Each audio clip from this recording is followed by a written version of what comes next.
ఇంట్లో ఉన్నాం బాబు. మొత్తం 200 జనం దాకా వచ్చారు, ఇంటి మీదకి వచ్చారు.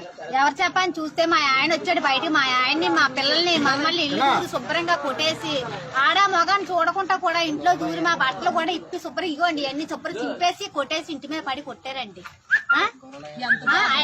దగ్గర 200 జనం దాకా ఉన్నారండి. 200 జనం కూడా ఇంటి మీదకి వచ్చి కొట్టారండి. దారుణంగా ఇరుగు పొరుగు తాళ్ళని కూడా శుభ్రంగా ఈడ్చి కొట్టారండి. ఎందువల్ల కొట్టారమ్మా? దేనికి కారణం ఏంటి? కారణం అండి అదండి వాళ్ళకి వైఎస్ఆర్ వాళ్ళకి మాకు ఇదండి. వాళ్ళకి మేమంటే కిట్టదండి. మేము ఎఫ్సీ వాళ్ళండి. మేము మాల పూకు దెంగని తిట్టాడండి. మాలే వాళ్ళని ఎఫ్సీ వాళ్ళని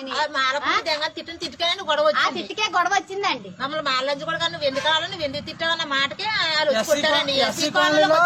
మాలోడు రోడ్డు మీద వాళ్ళ కాలనీలోకి నీట్ గా బట్టలు వేసుకుని వెళ్ళకూడదంట, తిరగకూడదంట. అలా తిరిగితే వాళ్ళ దొరాన్ని కాలర్ కూర్చోవాలి. అలాంటి ఫీలింగ్స్ పట్టుకుని వైఎస్ఆర్ పార్టీ మీరు ఏం చేసుకుంటారో చేసుకుని అందరూ